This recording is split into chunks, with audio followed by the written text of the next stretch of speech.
पूर्वावलोकन में हमने, पूर्वावलोकन अर्थात हमने कल क्या पढ़े, थोड़ा सा इसमें आज के विषय को समझने के लिए कल का विषय जानना जरूरी है, क्योंकि आपका भविष्य, ज्योतिष क्या कहता है, आपका भविष्य आपके पास्ट में निर्धारित होता है। तो आप पहले कल क्या पढ़े, आपने क्या पढ़े, एक समय के घटक, काल के घटक में क्या पढ़े, एक प्राण, प्राण किसको कहते हैं, 10 दीर्घ काल का उच्चारण, 10 दीर्घ उच्चारण काल, दीर्घाक्षर का उच्चारण काल को ही प्राण कह रहे हैं।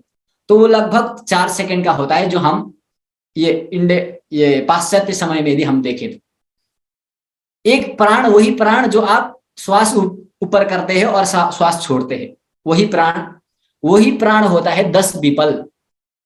10 विपल ही एक प्राण का काल होता है। तो ऐसे 6 प्राण, तो 6 प्राण मतलब क्या हुए, 60 विपल हुए। एक प्राण यदि 10 विपल का है तो 6 प्राण 60 विपल का हुआ। तो 60 विपल जब हो जाता है वो एक पल हो जाता है, एक बिघटी जिसको हम बोल रहे। और 2.5 पल जिसको हम बोलते हैं, या एक पल है 1, 2 और 2.5 पल का हम 1 मिनट में हम कन्वर्ट कर रहे हैं उसको। और यहां से 60 पल जो है, 60 पलानी, 60 पल जो है वो एक नाड़ी, एक घटी बोल रहे हैं हम सूक्ष्म से अब स्थूल की ओर बढ़ रहे हैं। हम सूक्ष्म से अभी के थोड़े थोड़े टुकड़े घटक, जो समय के घटक है, उससे हम आगे आगे बढ़ते जा रहे हैं अब, कि हाँ इतना सेकंड के बाद 1 मिनट, 1 मिनट के बाद 24 मिनट, 24 मिनट के बाद 24 घंटा, एक महीना और 1 वर्ष, इस प्रकार से। तो प्राचीन काल में क्या था, हम पलों का निर्धारण करते, पल के द्वारा हमारा समय का मापन होता था। तो 60 पल एक नाड़ी, एक घटी होता था, और एक 60 घटी का एक नक्षत्र अहोरात्र होता था। तो 2.5 घटी का 1 घंटे, है ना। तो 60 नाड़ी का एक नक्षत्र अहोरात्र। एक नक्षत्र अहोरात्र क्या है, कि एक नक्षत्र पूर्व दिशा में उदय होते हुए अगले दिन घूम के वही नक्षत्र यदि फिर पूर्व दिशा में उदय हो रहा है तो वो एक नक्षत्र अहोरात्र है। ऐसे ही सौर दिन भी, ऐसे सूर्य का सावन दिन भी कहते हैं हम। एक सूर्योदय से दूसरे सूर्योदय तक के काल को सावन दिन कह रहे हैं। तो इस प्रकार से 30 अहोरात्रों का, 30 दिनों का, अहोरात्र अर्थात 30 दिनों का एक मास हो जाता है, जिसको हम एक मंथ बोल रहे हैं। और 12 मासों का एक वर्ष हो रहा है। ये एक सामान्य जानकारी हमको याद रखना जरूरी है। तो यहां तक हमने कुछ विशेष पढ़े थे। अब 12 वर्षों का एक मास, 12 मासों का एक वर्ष हो रहा है, ये हमारा है, ये हम अपने अपने मापन है, लेकिन ये सबका नहीं होता है।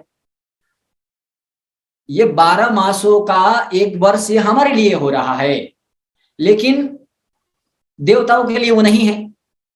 तो देवताओं के लिए क्या है, तो देवताओं के लिए क्या है कि हमारा 360 सौर वर्ष जो होता है, हमारा 360 सौर वर्ष वो देवताओं का एक वर्ष होता है। तो हमारा जो एक वर्ष है वो देवताओं का एक दिन हुआ। इसका मतलब हमारा जनवरी से मान लीजिए हमारा जनवरी से लेकर के दिसंबर लास्ट तक जब हमारा एक वर्ष कंप्लीट हो जाता है, या फिर हमारा सूर्य मेष के प्रथम बिंदु से लेकर के मीन के अंतिम बिंदु तक जब सूर्य पहुंच रहा है, सूर्य उसको ड्यूरेशन में ट्रेवल कर रहा है, तो वो हमारे लिए एक सौर वर्ष है। तो वो सौर वर्ष देवताओं के लिए क्या हुआ, वो एक दिन हुआ देवताओं के लिए, क्योंकि हमारा काल जो है वो देवताओं के काल से सूक्ष्म काल है। तो ये 360 वर्षों का हमारा 360 वर्षों का देवताओं का एक वर्ष हुआ। तो इस प्रकार से देवताओं के भी वर्ष होते हैं। तो हमारे ये ध्यान में रखना है हमको कि हमारा 360 वर्ष जो है वो देवताओं का एक वर्ष हुआ। तो जब मैं देवताओं की बात करूंगा तो हमारा 360 वर्ष आप समझ लेना, आप उसका कैलकुलेशन दिमाग में रख लेना। तो इस प्रकार से देवताओं के दिन बनते हैं। तो देवताओं के दिन बनते हैं, देवताओं के वर्ष भी बनते हैं। देवताओं के वर्ष भी बनते हैं तो देवताओं के वर्ष से युग भी बनते हैं, और युग बनता है तो युगों से महायुग बनते हैं। महायुग बनता है तो महायुग से फिर कल्प बनता है, कल्प बनता है तो कल्प से फिर ब्रह्मा का दिन बन जाता है। ब्रह्म का दिन बन जाता है तो ब्रह्म की वर्ष बन जाती है, ब्रह्म की वर्ष बन जाती है तो ब्रह्म की आयु बन जाती है। तो इस प्रकार से हम स्टेप बाय स्टेप एक एक सीढ़ी चढ़ते हुए जा रहे हैं। तो अभी हम देवताओं के वर्ष तक पहुंचे, उससे फिर वस्तुतः विषय आपको युग है कहने का, युगानी, युग समझना है आपको। युग समझने के लिए देवताओं का वर्ष समझना जरूरी है। तो सब सामान्य तरीके से युग को हम पहले समझते हैं कि क्या युग मतलब क्या है। तो युगम इति काल विशेष, जैसे हमारा वर्ष जो है वो एक काल विशेष है ना। आज सुबह से लेकर के अभी शाम तक के समय जो है एक दिन बोला गया। एक दिन जो दिनमान जो है वो एक काल विशेष है।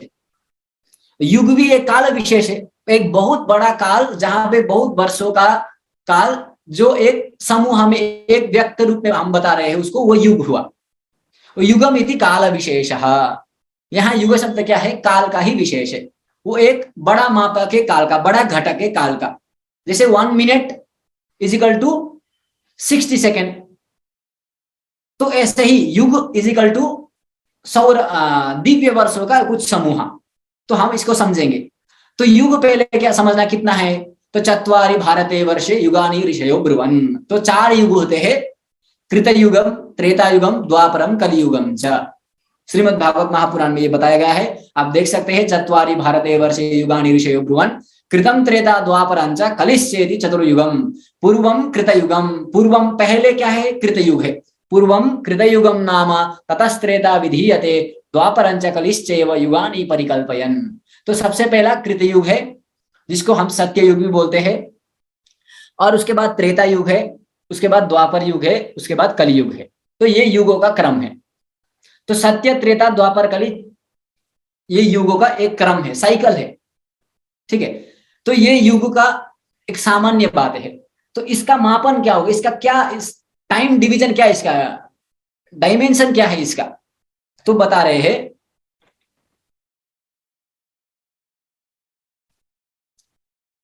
अब जो मैंने अभी बताया, युग का प्रमाण जो बता रहे हैं, तत्षष्टि षड्गुणा दिव्यम वर्षमासुरमेव च, जो अभी मैंने आपको बात में बताया वो अभी पंक्ति में बता रहा हूं।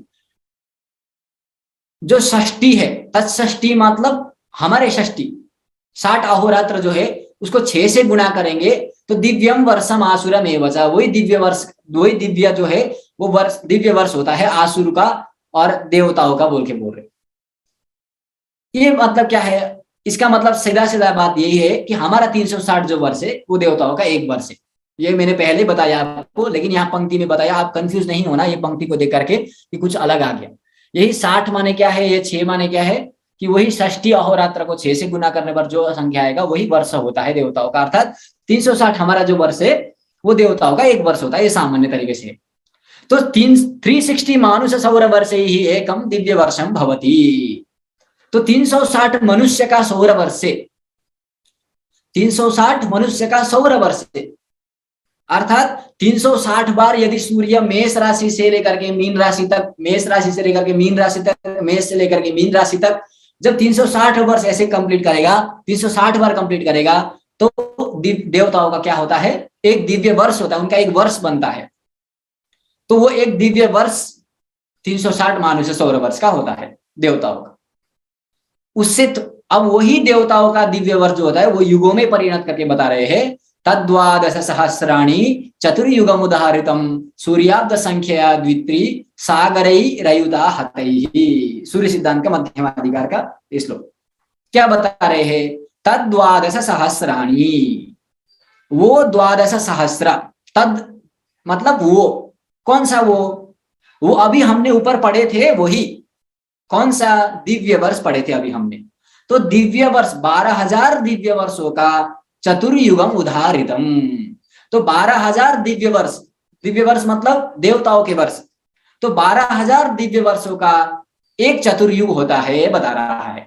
तो 4 युगों का कंप्लीट माइंड, अर्थात सत्य, त्रेता, द्वापर, कलयुग का यदि हम एडिशनल करेंगे, उनका मान क्या होगा दिव्य वर्ष में, देवताओं के वर्ष में 12,000 दिव्य वर्ष हो जाएगा। तो अब 12,000 दिव्य वर्ष है, तो यदि हम उसको सौर वर्ष में, हमारे वर्ष में जानने की कोशिश करें, चारों युगों का मान हमारे वर्ष में भी तो हमको चाहिए, क्योंकि हम तो हमारे वर्ष से व्यवहार करेंगे, देवताओं के वर्ष से तो व्यवहार नहीं करेंगे, व्यवहार तो हमारा हमारा वर्ष से होता है। तो बता रहा है यदि आपको सूर्य, यदि आपको आपके वर्ष में यदि चाहिए, यदि आपके वर्ष में यदि आपको वो चतुर्युग का मान चाहिए, तो सूर्याब्द संख्या द्वित्री सागरई रयुता हतैहि, तो 12,000 दिव्य वर्ष ही एकम चतुर्युगम भवति, 12,000 दिव्य वर्ष से एक चतुर्युग होता है। अब यदि आपको हमारे मनुष्य के में चाहिए, तो आप सूर्य द्वित्री सागर ही, द्वित्री सागर 432 को 1000 से गुना कर दीजिए, तो आपको 43,20,000 जो है आपको ये सौर वर्ष मिलेगा। यही सौर वर्ष चारों युगों का मान होता है। तो जब 43,20,000 वर्ष बीत जाता है, हमारा बोल रहा हूं मैं, 43,20,000 जब हमारा वर्ष बीत जाता है, तो क्या हो जाता है, चारों युग बीत जाता है। ठीक है, तो चारों युग 43,20,000 वर्ष का एक इतना बड़ा युग है, जो युग कितना है 43,20,000 का। तो जैसे हमारा दिन जो था वो 60 घटिका था, तो चारों युगों का मान कितना हुआ, वही मान 43,20,000 का हुआ। तो एक तरही एक महायुगस्य मानम सौर वर्षे 43,20,000 43,20,000 ये एक महायुग का मान है। ये सामान्य युगों का संपूर्ण एक महायुग का मान है। अब आगे बता रहा है जो चतुर्युग है, चतुर्युगम न केवलम 12,000 दिव्य वर्षात्मकम अपितु स्वकीय संध्या प्रमाणेन संध्यांश प्रमाणेन च सम्मिलितम 12 दिव्य वर्षस्य भवति। क्या मतलब है इसका, तो जो चतुर्युग का मान बता रहे हैं वो 12,000 दिव्य वर्ष ही नहीं है, वो 12,000 दिव्य वर्ष सिर्फ चारों युगों का मान नहीं है, संध्या संध्यांश के साथ वो 12,000 दिव्य वर्ष है बता रहे हैं। इससे पहले कुछ आक्षेप था, इसलिए उसको बात को बताने के लिए ये 12,000 दिव्य वर्ष है। तो संध्या संध्यांश माने क्या, संध्या मतलब क्या होता है, दिन के आदि में दिन का द्वादशांश हिस्सा और दिन के अंत में दिन का द्वादशांश हिस्सा जो होता है वो संध्या संध्यांश होता है। जैसे हम बोलते हैं ना कि सायं का संध्या करना चाहिए, अब प्रातः संध्या करना है। प्रातः संध्या माने क्या है, वो संध्या एक काल विशेष है, जो हम कल भी पढ़े थे कि लगभग सूर्योदय से 1.5 घंटे पूर्व प्रातः संध्या होता है ना। कुछ एक दिन का मापन है जो हिस्सा होता है, दिन का मापन अर्थात एक पूरे दिन के छठा हिस्सा, जो षष्ठांश दिन के शुरुआत में, दिन के अंत में षष्ठांश, पूरे दिन के मान का जो षष्ठांश और षष्ठांश होता है वही संध्या होता है। तो इसका भी ये चतुर्युग 12,000 दिव्य वर्ष का भी षष्ठांश जो होता है वो क्या होता है, वही उसका संध्या और संध्यांश भी हो जाता है। तो संध्या संध्यांश कैसे हो जाते हैं तो बताएंगे, संध्या संध्यांश सहितम विज्ञेयम तत्चतुर्युगम। तो वो चतुर्युग आपने जो अभी भी पढ़ा है वो संध्या और संध्यांश के सहित जानना चाहिए। संध्या और संध्यांश का मतलब प्रातः संध्या और अंतिम अंत संध्या जो है उसके सहित आपको वो चतुर्युग जानना चाहिए, ना कि सिर्फ युग जाने आप। तो हमारे जैसे दिन का शुरुआत होने से संध्या का, दिन का शुरुआत होने से संध्या का प्रारंभ होता है, ऐसे ही वो युग का शुरुआत होने पर भी संध्या का प्रारंभ होता है। हमको ये समझ में आता है इस बात से। तो क्या, तो प्रश्न आ रहा है, तो किम तरही चतुर्णाम युगानाम मानम तुल्यम उता भिन्नम, तो क्या चारों युगों का मान समान है क्या? 12,000 दिव्य वर्ष है तो 4 3 12 करके हम 4 से डिवाइड करके 3,000 दिव्य वर्ष कल सभी युगों को दे रहे हैं क्या? ऐसा है क्या बोल के किसी के मन में यदि प्रश्न आया तो उसके लिए मैं जवाब दे रहा हूं, नहीं वाह नहीं, ऐसा नहीं है। तो कैसा है? धर्मपाद व्यवस्थया, धर्मपाद व्यवस्थया, वो भी धर्मपाद व्यवस्था है। अब धर्मपाद समझ दीजिए कि धर्म के 10 पाद होते हैं, ठीक है? तो धर्म के 10 पाद होते हैं, ऐसे ही धर्म के 10 पाद की व्यवस्था से हम इस चतुर्युगों का मान बता रहे हैं बोल के बता रहा है। इसको आप अच्छे से समझेंगे आगे। तो वो कृतादि नाम व्यवस्थेयम, कृतादि माने सत्ययुगों की व्यवस्था कैसी है? धर्मपाद व्यवस्थया। तो धर्म की पाद की जैसी व्यवस्था है ऐसे ही व्यवस्था है। तो धर्म के पाद की क्या व्यवस्था है? तो कृत युग में संपूर्ण धर्म का पाद जो था वो 4 पाद था, अर्थात कृत युग में हर जगह धर्म ही धर्म था। त्रेता में आके थोड़ा धर्म घट गया, इसलिए रावण जैसे पैदा हो गए। इसको इस तरीके से भी समझ सकते हैं हम, भले उससे रिलेटेड ना हो या फिर हो, लेकिन त्रेता युग में जब राम जी थे तो बहुत सारे दैत्य भी थे, अधर्मी लोग भी थे, लेकिन सत्य युग में इतना अधर्मी लोग हमको नहीं दिखते हैं। तो शायद सत्य युग में 4 धर्म के पाद थे, अर्थात सभी जगह धर्म ही धर्म था, अधर्मी कोई था ही नहीं। तो फिर जब राम जी आए तो फिर वहां पे त्रेता युग आया, तो वहां पे फिर क्या आया? धर्म की पात एक घट गया, रावण जैसे, और रावण से भी और भी बदतर बदतर लोग जो खराब थे वो लोग त्रेता में थे, जो एक धर्म के पास अधर्मी लोग थे। तो 3 ही पाद धर्म का रह गया त्रेता युग में। अब जब कृष्ण का समय आया तो फिर आधा धार्मिक आधा अधार्मिक हो गए, है ना। अब वहां पे तो विभाजन देख ही सकते हैं आप, 2 दल का युद्ध कितना बड़ा हुआ महाभारत का। तो इस तरीके भी समझ सकते हैं हम कि हाँ, धर्म की पाद कैसे व्यवस्था हुई है। तो आप अभी कलयुग देखेंगे तो आपको कृष्ण जी के समय का जैसा लोग अभी थोड़ी मिलेंगे आपको। आप कलयुग में आपको प्राय लोग अधर्मी ही अधर्मी मिलेंगे, अर्थात व्यवहार करने वाले ही लोग आपको प्राय मिलेंगे। तो यही धर्मपाद व्यवस्था भी समझ सकते हैं। इस युग का मान, इस युग, ये युग बांटे गए हैं। तो आगे बता रहा है कि धर्मपाद व्यवस्था से हमारा युग कैसे बांट रहा है। तो आगे बता रहे हैं कि 12,000 दिव्य वर्ष है, वो एक महायुग का मान है। तो हमको क्या जानना है? कृत युग का मान जानना है, सत्य युग का मान जानना है दिव्य वर्ष में। हम दिव्य वर्ष में इसलिए जान रहे हैं क्योंकि जब हम सौर वर्ष में जानेंगे तो एक बहुत लंबा डिजिट हो जाएगा। तो इसलिए दिव्य वर्ष में जानने से हमको आराम से पता लग जाता है कि अच्छा, दिव्य वर्ष माने हमारा 360 वर्ष का एक दिव्य वर्ष होता है, तो उसको हम बाद में 360 से गुना कर देंगे तो सौर वर्ष में मान आ ही जाएगा। तो 12,000 दिव्य वर्ष जो होता है वो एक महायुग का मान है। तो यदि एक पूरा महायुग में धर्म की 10 पाद हुए है, एक पूरे महायुग में धर्म की 10 पाद है, तो कृतयुग के धर्म में, कृतयुग के धर्म के पाद में, कृतयुग में धर्म के पाद कितने था? 4 था। तो कृतयुग के धर्म के पाद में कितना मान आ जाएगा? तो 48,000 दिव्य वर्ष आ जाएगा। ऐसे ही एक पूरे महायुग के मान 12,000 दिव्य वर्ष है, जो धर्म के 10 पाद है उसमें, क्योंकि एक महायुग में धर्म के 10 पाद होते बोला था। तो यदि त्रेता युग में धर्म के 3 ही पाद है तो उसमें मान क्या है बोल के जब हम रेशियो करते हैं तो 3600 दिव्य वर्ष निकलता है। तो ऐसे ही हम 12,000 को 10 से डिवाइड करके 2 से गुना करेंगे, 2 से गुना करके 10 से डिवाइडेड करेंगे तो 2400 दिव्य वर्ष जो द्वापर युग का मान है। और 12,000 को हम 10 से गुना करके, धर्म की एक ही पाद है कलयुग में इसलिए 1 से गुना कर रहे हैं, तो वो 12,000 कलयुग का प्रमाण हो जाएगा, 12,000 दिव्य वर्ष। तो आप दिव्य वर्ष में देख सकते हैं कि कलयुग 4 युग का मान कितना कितना दिव्य वर्ष है। 4800 कृतयुग का मान है, 3600 त्रेता का मान है, 2400 द्वापर का, 1200 कलयुग का। तो आप इसको टोटल करेंगे तो आपको 12,000 दिव्य वर्ष आपको दिख रहा है नीचे। तो यही बोला श्लोक में ऊपर, युगस्य दशमो भागः चतुस्त्रिद्वेक संगुणः। युग का जो 10वां हिस्सा होता है, हमने युग का 10वां हिस्सा कर दिया है यहाँ पे, उसको चतुस्त्री द्वि एक संगुणः, 4 3 2 1 से यदि संगुणित करेंगे तो क्रम से कृतयुगादि नाम, कृतयुगों का मान आ जाएगा।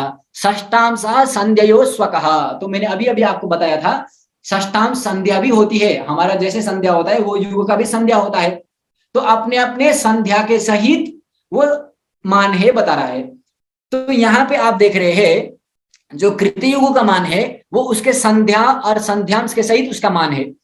ये 3600 जो है दिव्य वर्ष है वो संध्या संध्यांश के सहित है, 2400 जो है संध्या संध्यांश के सहित, 1200 जो है वो संध्या संध्यांश के सहित दोनों का मान है, यहाँ पे आपको दिख रहा है।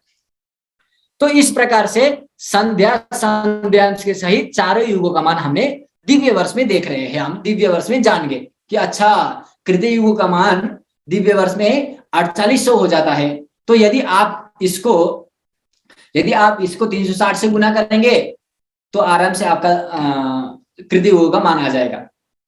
तो आप देख लीजिए 12,000 को, ये 12,000 को यदि आप 360 से करेंगे तो 4,32,000, और 4,32,000 का आप दुगना 2 से गुना कर दिए ना यहाँ पे, तो दुगना करेंगे तो 8,64,000, और 8,64,000 का दुगना करेंगे फिर 12 लाख कुछ आधा आता है। तो इस तरीके से युगों का मान आ जाता है, इस तरीके से युगों का मान आ जाता है। तो टोटल युगों का मान मैं आपको बता रहा हूं सौर वर्ष में। तो टोटल 4 युगों का मान, सत्य, त्रेता, द्वापर, कलयुग का सौर वर्ष में मान बता रहा हूं मैं आपको, पहले ही बताया मैंने 43,20,000। तो इन 12,000 दिव्य वर्ष को आप 360 से गुना करेंगे तो 43,20,000 स्वतः ही आपके पास आ ही जाएगा। तो इस तरीके से मान हुआ। तो 12,100 दिव्य वर्ष को भी आप मानकर गुना कर लीजिए 360 से, तो 4,32,000। तो कलयुग का आयु कितना है? 4,32,000, ये कलयुग का आयु है। तो पूरा कलयुग का कितना चलेगा? 4,32,000 चलेगा। जो अभी कलयुग लगभग 5,100 कितना वर्ष चल रहा है कलयुग का, 5,000 जब से कलयुग शुरू हुआ तब से आज तक 5,122-23 वर्ष शायद चल रहा है। तो इस तरीके से कलयुग का वर्ष हुआ दिव्य वर्ष में। तो 4,32,000 बीतना, अर्थात 4,27,000 वर्ष कुछ बीतना अभी बाकी है कलयुग का। तो आप इस तरीके से आप समझ सकते हैं। हाँ, अब संध्या संध्यांश को कैसे जाने हैं? अब आपने बताया 12,000 दिव्य वर्ष एक महायुग का मान है, उसमें आपने 4,3,2,1 से गुना करके 10 से भाग दिया, तो अपना अपना युग का मान दिव्य वर्ष में आया। तो हम कैसे जाने संध्या संध्यांश कैसे होता है, उसका कृतयुग का संध्या क्या है? तो मैंने पहले बताया आपको, दिन का छठा हिस्सा जो होता है, पूरे दिन का मान का जो छठा हिस्सा होता है, षष्ठांश जो होता है, वही संध्या होता है, संध्यांश होता है। तो वही आप लोग, वही एप्लीकेशन आपको यहाँ पे भी करना है। तो पूरे कृतयुग का मान कितना है? 4800 दिव्य वर्ष है। तो 4800 दिव्य वर्ष को आप यदि 6 से डिवाइडेड करेंगे तो 800 जो है वो आपका कृतयुग का संध्यायोर मानम, कृतयुगस्य संध्यायोर मानम, कृतयुग का संध्या का मान आ जाएगा। संध्या संध्या दोनों का मान आ जाएगा, क्योंकि आपने पूरे दिन का छठा हिस्सा किया है। अब दिन के कृतयुग के आदि में और कृतयुग के अंत में जब आप दोनों का संध्या का मान निकाल रहे हैं तो 800 दिव्य वर्ष आ रहा है। तो आप यदि आप पहला संध्या जानना चाहते हैं, अंतिम संध्या जानना चाहते हैं, तो उसको आप 800 को 2 से भाग कर दीजिए। तो 400 जो है वो कृतादो माने कृत के सत्ययुग के आदि में 400 दिव्य वर्ष संध्या था, और 400 दिव्य वर्ष कृतयुग के अंतिम में संध्यांश मान हुआ। तो इस प्रकार से 4800 जो है, 4800 दिव्य वर्ष, 48,000 जो 4800 दिव्य वर्ष जो है वो क्या है? कलयुग का मान है संध्या संध्यांश के सहित। उसी तरह 3600 को आप 6 से भाग कर दीजिए और 6 से भाग कर दीजिए तो 600 आ जाएगा। तो त्रेता युग का ये संध्या संध्यांश मान है। त्रेता युग के आदि में, त्रेता युग के अंतिम में, यदि आप दोनों का यदि निकालना चाहते हैं तो 300 त्रेता युग के आदि में और 300 त्रेता युग के अंतिम में दिव्य वर्ष जो है वो संध्या का मान हो जाता है। इसी तरीके से 2400 को भी 600 से भाग देंगे पर 400 जो है 400 दिव्य वर्ष जो है वो द्वापर युग का संधि मान है। तो उसको यदि दोनों तरफ यदि उसको दोनों संधि को यदि लेंगे तो 200 दिव्य वर्ष जो है वो द्वापर युग का संधिमान है। और इसी तरह कलयुग का संधिमान भी, और कलयुग का संधिमान यदि आपने 2 से भाग दिया कलयुग के संधिमान को तो वो भी 100 दिव्य वर्ष जो है वो कलयुग के आदि में और 100 दिव्य वर्ष जो है वो कलयुग के अंतिम में उसका संध्यांश समान हो जाता है। इस तरीके से यहाँ श्लोक में यही बोला, क्रमात् कृतयुगादि नाम षष्ठांश संदेहो स्वकः। तो इनको आप यदि टोटल कर देंगे, इन संध्यांश मान को 800, 600, 400, 200 को यदि आप टोटल करेंगे तो 2000 महायुग का आ जाएगा। तो 2000 महायुग संध्यायोर मानम, ठीक है। 2000 जो दिव्य वर्ष है, 2000 दिव्य वर्ष है वो उस संधि का माना जाता है।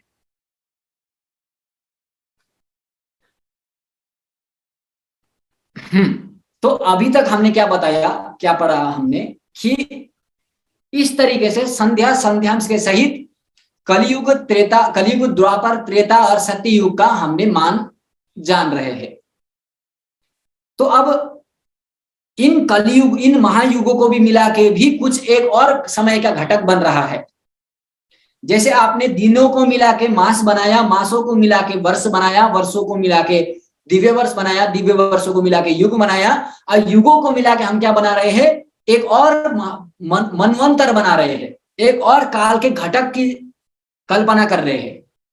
तो वही काल के घटक को क्या बोल रहे हैं हम, मनु प्रमाणम तत्संधि प्रमाणम च, मनु का प्रमाण, मनवंतर जो हम बोलते हैं। इसीलिए मैंने पहले बोला, उस दिन भी आचार्य कृष्ण कुमार पांडे सर बोले कि वैवस्वत मनवंतरे अष्टाविंशतितमे युगे। तो वैवस्वत मनु जो हमको बोला, वैवस्वत मनु, तो वैवस्वत मनवंतरे, तो इस प्रकार से वैवस्वत मनु जो है वो कोई काल विशेष का है, वैवस्वत मनु भी। तो हम भी उसको संकल्प में ऐड कर रहे हैं, उसको इंक्लूड कर रहे हैं। तो संकल्प में इंक्लूड करें मतलब उसको कोई काल का विशेष खंड है वो, तो वही काल का खंड कितना होता है, ये तो जिज्ञासा होनी चाहिए। तो वही जिज्ञासा के समाधान के लिए बता रहा है, महायुगानाम एक सहित सप्ततिः मनवंतरम भविष्यति भवति। तो अभी हमने महायुग पढ़े, सत्य त्रेता द्वापर कलयुग का कुल टोटल जो मान है वो 12,000 दिव्य वर्ष है, वही एक महायुग है। अर्थात सत्य त्रेता द्वापर कली ये एक महायुग है, सत्य त्रेता द्वापर कली ये दूसरा महायुग है। तो महायुग चारों युगों को मिला के बन रहा है। तो जब 71 बार महायुग हो जाता है, 71 बार महायुग व्यतीत होता है, अर्थात सत्य त्रेता द्वापर कली बीत चुका है। मान लीजिए अभी हम जिस समय में हैं ये कलयुग है, इससे पहले 3 युग बीत चुका है, सत्य त्रेता द्वापर कली, और ये सत्य त्रेता द्वापर बीत चुका है। अभी हम कलयुग में, जो कलयुग का जो अवशिष्ट जो 4,27,000 मैंने बताया वो भी बीत जाएगा, तो एक महायुग बीत जाएगा, और फिर सत्ययुग प्रारंभ हो जाएगा, फिर सत्य त्रेता द्वापर कली बीत जाएगा, फिर और दूसरा तीसरा सत्ययुग प्रारंभ हो जाएगा। तो इस तरीके से जब 71 बार जब महायुग खत्म होता है, बीतता है, तो वो क्या बनता है, वो एक मनवंतर बनता है। तो 71 बार जब महायुग खत्म होता है तो एक मनवंतर होता है। तो क्या बता रहा है, एकस्य मनोहो आविर्भाव कालात् अन्य मनोहो आविर्भाव कालम मानम उच्यते कालज्ञः। तो काल के विशेषज्ञ क्या बोलते हैं कि एक मनु का शुरुआत से लेकर के दूसरे मनु के आरंभ काल तक को क्या बोलते हैं हम, मनु का मान मनवंतर बोल के बोलते हैं। तो एक मनु का शुरुआत, जैसे अभी वैवस्वत मनु है, तो वैवस्वत मनु का शुरुआत से लेकर के वैवस्वत मनु के खत्म होने के बाद जो दूसरा मनु शुरू हो जाएगा, तो वो मनु का मान, वो मनु शुरुआत जब होगा तब उस प्रमाण को क्या बोलेंगे हम, मनवंतर बोल के बोलेंगे। इसीलिए हम बोल रहे वैवस्वत मनवंतरे। तो ये वैवस्वत मनवंतर में आप आ जाइए, ये वैवस्वत मनवंतर चल रहा है देवता, इसलिए आप आ जाइए बोल के हम संकल्प करके बता रहे हैं देवताओं को, है ना। तो इसी यही बोला श्लोक में, सूर्य सिद्धांत के श्लोक में, युगानाम सप्ततिः सैका मनवंतरमिहोच्यते। युगों की, युगानाम अर्थात महायुगों की, सप्तति अर्थात 70, सैका अर्थात एक के सहित 70 अर्थात 71, मनवंतरम यह उच्यते, यहाँ मनवंतर बोलते हैं, मनवंतर कहते हैं। तो 71 महायुगों का एक मनवंतर होता है। तो अब 71 महायुगों का एक मनवंतर होता है, तो इसका भी कोई ना कोई संधि काल तो होता ही होगा। जैसे हमारा होता है संधि काल, तो उसका भी, मनु का भी संधि काल होता है होगा। तो मनु का संधि काल को साक्षात निर्देशित कर रहे, इंडिकेट कर रहे, कृताब्द संख्यस्तस्यांते संधि प्रोक्तो जलप्लवः। तो कृताब्द से संधि प्रोक्त जलप्लव को छोड़ दीजिए अभी, कृताब्द संख्यस्तस्यांते, तस्य अंते, कस्य अंते, किसके अंत में, मनवंतर के अंत में। एक मनु प्रारंभ होता है दूसरे मनु के शुरुआत में, तो क्या होता है, एक कृताब्द संख्या, कृतयुग के जो संख्या है, मान है, उतने ही उसका संधि ही प्रोक्तः, संधि कहा जा गया है। तो देखिए, एकैकस्य मनोः अवसान काले संधि ही भवति। तो मनु का संधि का मान क्या है, एक एक मनु का जब खत्म हो जाता है तो संधि हो जाता है। वो संधि कितना बड़ा होता है, जैसे हमारा दिन खत्म होता है ना, तो हमारा दिन खत्म होने से पहले एक संधि मान होता है जो दिन का षष्ठांश होता है। जैसे कृतयुग का 400 दिव्य वर्ष था, ऐसे मनु का संधि मान क्या है, तो बात बता रहा है 4800 दिव्य वर्ष जो है ये मनु का संधि प्रमाण है बोल के बोल रहा है। अर्थात एक मनु खत्म होने के बाद दूसरे मनु लगने से पहले क्या हो जाता है, 4800 दिव्य वर्ष जब बीतता है, 4800 दिव्य वर्ष जो होता है वो उसका संधि काल हो जाता है। तो 4800 दिव्य वर्ष उसका संधि काल हो जाता है, अर्थात तो इस 4800 दिव्य वर्ष में क्या होगा, मनुष्य होगा ही नहीं क्या, तो बोल रहा है जल प्लवः। तो ये 4800 दिव्य वर्ष जो है वो संपूर्ण जल प्लव हो जाता है उस समय में, अर्थात हमारी जो सृष्टि है, ये जो सृष्टि है इसका पानी से प्रलय होने वाला, जो हमने 2012 में प्रलय आएगा बोल के सुने थे ना, एक 2012 मूवी भी आया था, उसे पानी से आच्छादित करके आया था। तो वही सेम 2012 में नहीं होगा, 2022 में भी नहीं होगा, चिंता नहीं करना है। ये कब होगा, जब ये मनु खत्म हो जाएगा। तो ये मनु खत्म कब होगा, जब 71 महायुग खत्म होगा। तो 71 महायुग में अभी कितना खत्म हो रहा है, तो अभी तो 27वां ही खत्म हुआ है, 27 बार कलयुग आ चुका है अभी तक, मनु शुरुआत होने से पहले। मनु शुरुआत होने के बाद 27 बार कलयुग ये खत्म हो चुका है, 27 बार कलयुग आ चुका है। अब फिर उसके बाद जब 71 कंप्लीट होगा तब वो जलाप्लव हो जाएगा, तब आप लोग जिंदा भी नहीं रहेंगे, शायद हमारा आत्मा जिंदा रह सकता है किसी शरीर में। तो इस प्रकार से जब एक मनु खत्म होता है तो 4800 दिव्य वर्ष जो होता है वो 48 दिव्य उसका संधि काल है, उसी संधि काल में क्या हो जाता है, जल प्लवः, संपूर्ण सृष्टि जलमय हो जाती है। फिर दूसरा मनु आता है, फिर सृष्टि का शुरुआत हो जाता है। ठीक है, इस प्रकार से हम उसको समझ सकते हैं। तो मनु का संधि का प्रमाण क्या है, 4800 दिव्य वर्ष जो है वो मनु संधि प्रमाण है। तो युगानाम सप्ततिः सैका मन्वन्तरमिहोच्यते कृताब्द संख्यस्तस्यान्ते संधि प्रोक्तो जलप्लवः। तो मनु है, हमने बताया मनु, अभी ये 7वां मनु चल रहा है। तो मनु कितने हैं, 14 मनु होते हैं। तो 14 मनु के नाम आप देख सकते हैं यहाँ पे, स्वयंभुवो मनुरभूत प्रथमस्ततो अमी। पहले सबसे पहले मनु स्वयंभू मनु हुआ, उसके बाद स्वरोचिष उत्तमजः तामस रैवताख्य षष्ठस्तु चाक्षुष, जो इससे पहले जो मनु था वो षष्ठ चाक्षुष मनु था। तो अभी पृथ्व्याम वैवस्वतस्तदनु संप्रति सप्तमो यम, तो अभी पृथ्वी में वैवस्वत मनु जो है वो सप्तम मनु है, ये जो अभी चल रहा है उसका भी 28वां कलयुग चल रहा है। 28वां त्रेता बीत चुका है, 28वां द्वापर बीत चुका है, 28वां कलयुग बीत कृतयुग बीत चुका है, अब 28वां कलयुग चल रहा है। 28वां कलयुग का भी 5100 कुछ वर्ष बीत चुके हैं। तो ये वैवस्वत मनु का मान है, बता रहे वैवस्वत मनु में है। अभी सावर्णिर आएगा, दक्ष सावर्णिर आएगा, तो ये एक बहुत बड़ा डायमेंशन है ये काल का।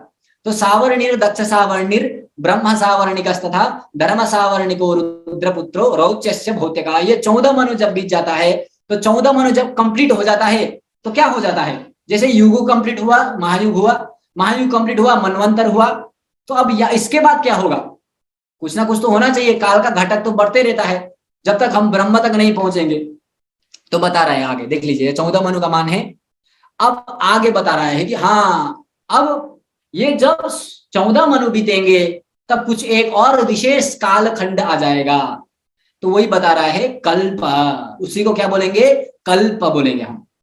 तो ससंधयस्ते मनवः कल्पे ज्ञेयाश्चतुर्दशः कृत प्रमाण कल्पादौ संधि 15 स्मृतः। तो ससंधयस्ते मनवः कल्पे ज्ञेयश्चतुर्दशः, तो जब मनु खत्म हो जाता है, जब 14 मनु का जो 1 2 3 4 5 6 7 से लेकर के 14 मनु जब कंप्लीट हो जाता है, 14 मनु का ये ड्यूरेशन है, तो ये ड्यूरेशन को हम क्या बोलेंगे, एक कल्प बोलेंगे। ये पूरे को हम क्या बोलेंगे, एक कल्प बोलेंगे। तो ये कल्प का प्रमाण कितना होता है, तो बता रहा है ससंधयस्ते मनवः, मनु का जो संधि है, अभी 4800 दिव्य वर्ष मनु का जो संधि है, उसके साथ ही जब 14 मनु खत्म हो जाता है तो क्या हो जाता है, कल्पः भवति। तो 14 मनु जब कंप्लीट हो जाता है तो एक कल्प हो जाता है। 14 मनु इज इक्वल टू एक कल्प।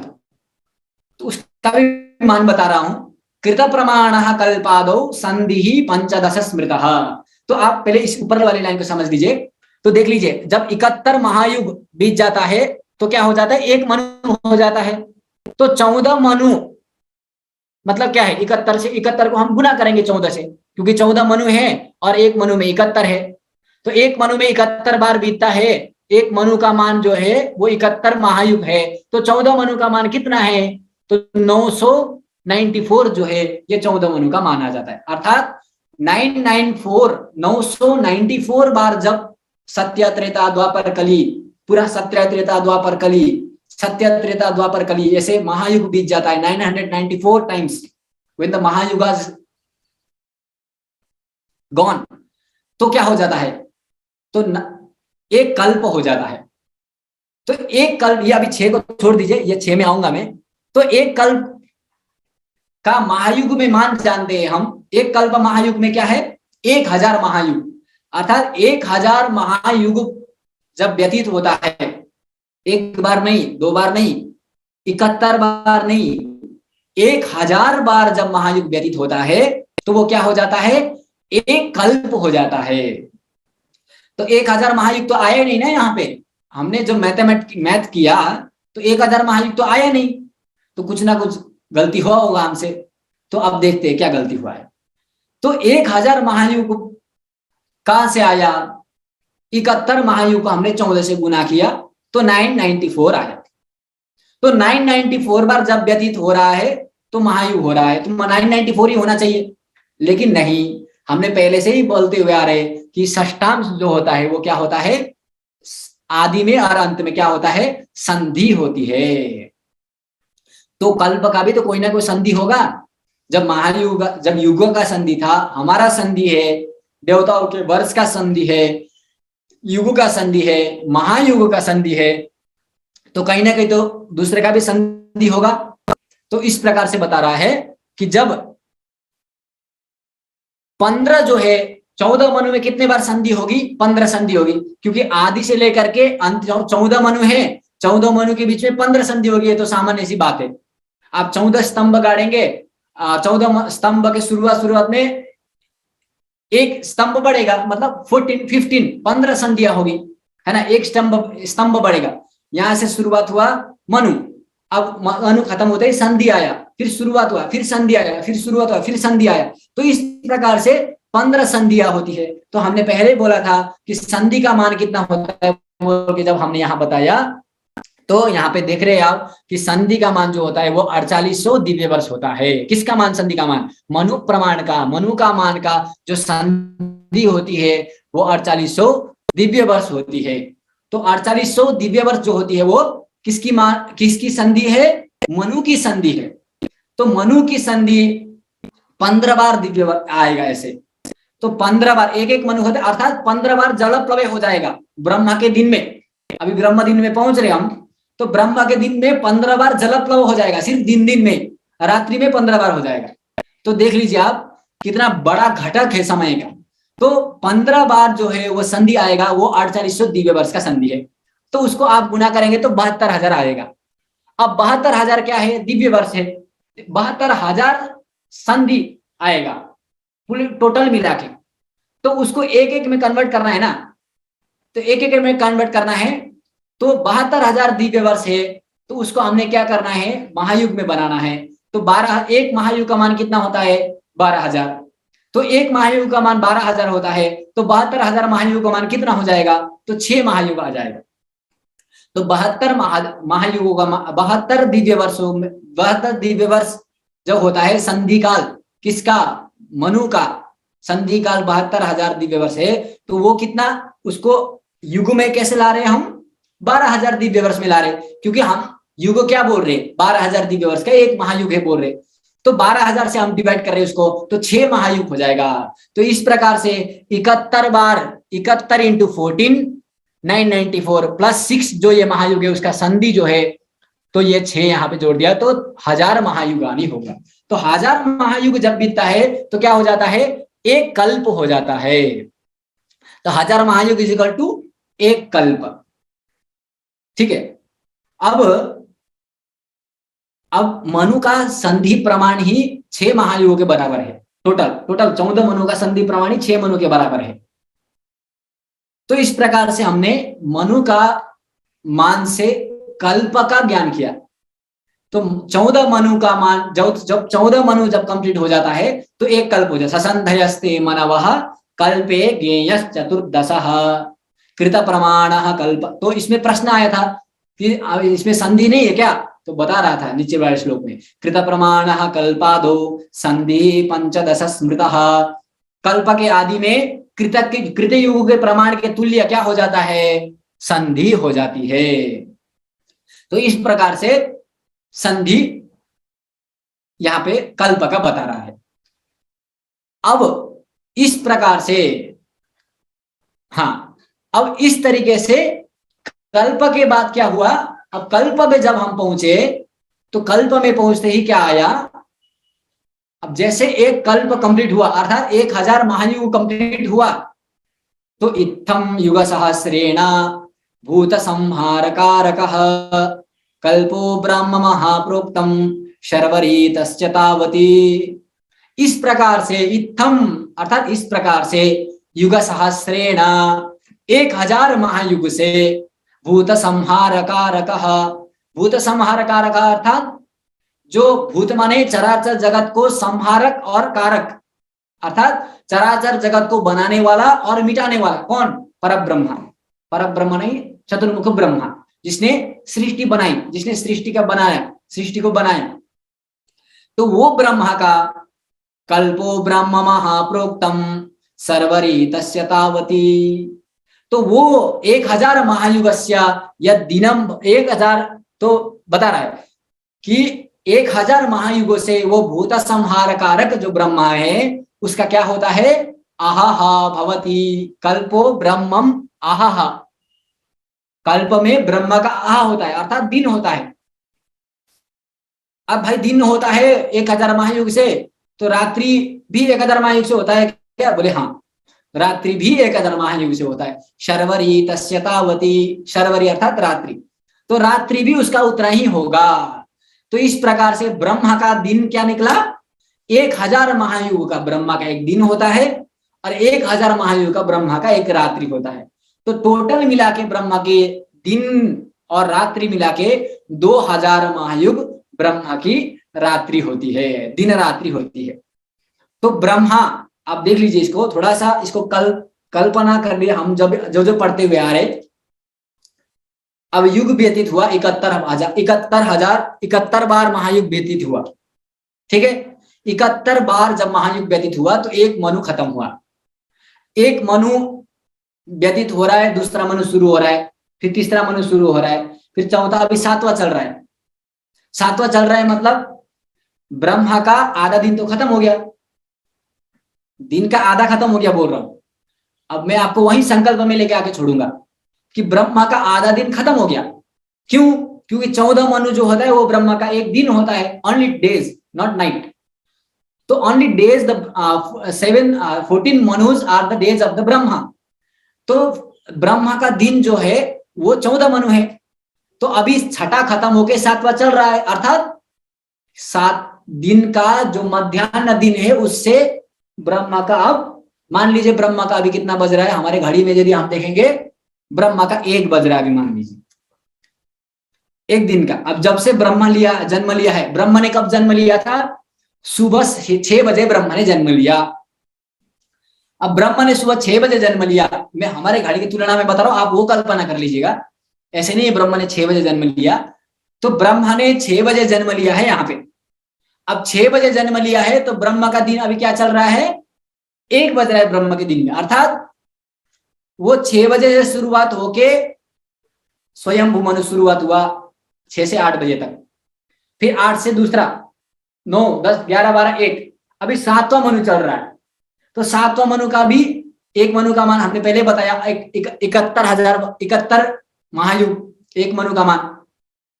तो एक मनु का मान 71 महायुग है, 71 बार महायुग बीत जाता है तो एक मनु होता है। तो अब 7वां मनु का अभी क्या बीत रहा है, 28वां बीत रहा है, 27वां बीत के 28वां चल रहा है, वो भी 28वां कलयुग चल रहा है। तो अब ब्रह्मा का दिन का शुरुआत होते होते होते हुए मध्याह्न खत्म हो गया छठे मनु में। अब छठे मनु में ब्रह्मा का मध्याह्न खत्म हुआ, अब ब्रह्मा कहां जा रहा है, ब्रह्मा का दिन कैसे चल रहा है, अब 1 बज रहा है ब्रह्मा का, अर्थात 7वां मनु चल रहा है। तो जैसे ही 14 मनु में अंतिम मनु जो था, जो भौतिक, वो मनु 14 मनु में जो अंतिम मनु क्या था? भौत्य कहा। देख रहे हैं आप यहाँ पे 14 मनु में अंतिम जो है वो भौत्य का है। तो अभी ये वैवस्वत चल रहा है। तो ये सावर्णिर, दक्ष सावर्णिर, ब्रह्म सावर्णी, धर्म सावर्णी, रुद्रपुत्र, रौच्य, भौत्य जब बीतेगा तो ब्रह्म का संध्या सायंकाल हो जाएगा। अर्थात वो हमारा जैसे संध्या काल में हम सायंकाल में हम दरवाजा बंद करके लाइट जलाते हैं, तो वो तब ब्रह्मा का लाइट जलाने वाला दिन होगा। ब्रह्मा का तब लाइट जलाएगा, ब्रह्मा जी तब जलाएंगे। तो भौतिक जब कंप्लीट हो जाता है तो ब्रह्मा जी तब लाइट जलाएंगे, अर्थात ब्रह्मा जी का एक दिन कंप्लीट होगा। तो इस प्रकार से ब्रह्मा जी के एक दिन कंप्लीट हुआ 14 मनु में। फिर अब रात्रि भी शुरू होनी है। अब फिर शुरू हुआ ब्रह्मा का दिन से, फिर स्वयंभू मनु शुरू हुआ, फिर स्वयंभू मनुरभूत, फिर चाक्षुषा, ये सब 6ठे 7वें मनु होकर के फिर ब्रह्मा का रात्रि की सुबह होने तक के लिए ब्रह्मा क्या करेंगे? सुबह जब तक होगा तब तक ब्रह्म का फिर भौतिक मनु खत्म हो जाएगा। तो अर्थात जब ब्रह्मा जी, अभी ब्रह्मा जी का आंख बंद नहीं हुआ है, ब्रह्मा जी सोए नहीं, अभी ब्रह्मा जी खुले हैं, खुले आंख में बैठे। अब वो बैठे हैं ब्रह्मा जी। अब जब ब्रह्मा जी का सोने का समय हो जाएगा तो वो रात्रि वाला समय हो जाएगा। फिर अभी ब्रह्मा जी का सोने का समय ही नहीं हुआ है। हमारा सोने का समय भले थोड़ा 1-1.5 घंटे बाद, 2 घंटे बाद, 3 घंटे बाद हो जाए, लेकिन ब्रह्मा जी का सोने का समय ही नहीं हुआ है। तो जब 2000 महायुग व्यतीत होगा तभी ब्रह्मा जी का एक दिन कंप्लीट हो गए, फिर दूसरा दिन शुरू हो जाएगा। तो ब्रह्मा जी का जो ये दिन है, ये दिन की बात किया मैंने, अभी ब्रह्मा जी का वर्ष में पहुंचा ही नहीं हूं, ये ब्रह्मा जी के एक दिन का बात हुआ, सुबह से लेकर के अगले दिन का सुबह तक। तो इस प्रकार से ब्रह्मा जी का दिन 2000 महायुग का हुआ। तो ये 2000 महायुग का एक दिन हुआ। अब ब्रह्मा जी का ये आयु में, ये 2000 महायुग वाले आयु में ब्रह्मा जी का 100 वर्ष का आयु है, जहां पे ब्रह्मा जी का अभी आधा 50 वर्ष बीत चुका है। तो मान लीजिए सृष्टि कहां से चला होगा, तो सृष्टि का कितना पुराना सृष्टि होगा। तो भारतीय कालगणना क्या बता रहा है? यही बता रहा है कि देखो सृष्टि जो है इतना पुराना है। आप कैलकुलेशन करेंगे तो सृष्टि लगभग 19 खरब, कितना खरब कुछ ना कुछ आता है जब आहारगण हम साधन करते हैं, वो भी कुछ मनु को आहारगण साधन तो 19 खरब, बहुत लंबा डिजिट आ जाता है। तो ये सृष्टि का प्रारंभ है। तो जब ब्रह्मा जी ने सृष्टि किया तब से लेकर के आज तक के दिन यदि हम निकालने के लिए कोशिश करते हैं तो यही मैथ के प्रोसेस से हम कोशिश करेंगे। जो 6 मनु को 71 से गुना करना, षण मनु नाम संपीड्य कालम तत्संदिवि स्वकहा बोल के जब सूर्य सिद्धांत में आगे श्लोक बता रहा है कि आप उस सृष्टि से लेकर के आज तक के दिन भी निकाल सकते हैं। तो आज तक कितना बीता है ये भी आप देख सकते हैं। तो आप यहाँ सामान्य तरीके से समझ सकते हैं कि अर्थात ब्रह्मा जी का 50 वर्ष बीत चुका है। ब्रह्मा जी अभी 50 वर्ष के, ब्रह्मा जी का आयु 100 वर्ष का है, 100 वर्ष में से 50 वर्ष बीत चुका है और अभी 51 वर्ष बीत रहा है। और 51 वर्ष का भी पहला दिन का अपरार्ध चल रहा है। इसलिए हम संकल्प में बोलते हैं ब्रह्मणो आहनि द्वितीय अपरार्धे श्री श्वेतवाराह कल्पे वैवस्वत मन्वंतरे। इस तरीके से हम उसको ब्रह्मा जी को दिन का गणना करके संकल्प में व्यवहार के लिए लाते हैं। तो ये सब काल क्यों? ये सब काल कल ही आचार्य ने बताया हमको कि ये सब काल जो है वो आपके व्यवहार के लिए है, आपके कृत्य के लिए है, आपके कृत्य को जानने के लिए ही, आपके कृत्य कब करे कब नहीं करे, किस समय में करे कब करे, और वो एड्रेस भेजने के लिए भी है। ये मैं पहले बोला ना आपको, एड्रेस भेजने के लिए आपका कि आप इस समय में बैठ के यज्ञ अनुष्ठान कर रहे हैं, तो इस तरीके से एड्रेस वगैरह भेजने के लिए और आपके कर्म को, आपके कृत्य कर्म को आपको जानने के लिए ही ये काल जो है ये प्रारंभिक से लेकर के अभी तक हम काल की गणना करते हैं। तो इस प्रकार से दिन से लेकर के, हमारे दिन से लेकर के हमारे वर्ष से महायुग, युगों से महायुग, महायुग से कल्प, महायुग से मनु, मनु से कल्प और कल्प से ब्रह्मा। तो ब्रह्मा के ऊपर भी है। उस दिन आचार्य जी ने सबसे पहले दिन, दूसरे दिन पे ब्रह्माक्षर का कुछ काल बताया। तो वहां हम नहीं जाएंगे, हमको क्या चाहिए, हमको ब्रह्म तक ही चाहिए, क्योंकि ब्रह्म तक हमारे लिए काफी है। तो वहां तक के काल को हम वो गणना कर करके उस व्यवस्था में हम लाते हैं, और उसी के आधार पर वही काल को हम क्या करते हैं, एक टेबल के रूप में स्थापित करते हैं, जिसको हम क्या बोलते हैं, पंचांग। तो वही पंचांग है, और इस पंचांग के बारे में भी हम आगे बताएंगे, कोर्स होगा, क्लास होगा। तो वही पंचांग में हम उस काल को निर्धारण करते हैं, हमको उसको कैसे अप्लीफाई करना है, हम कैसे उसको अप्लाई करें, कब कौन सा कार्य करें, कब नहीं करें, इसको जानने के लिए ही ये काल का संदर्भ हमने, हमारे ऋषियों ने हमको प्रदान किया है।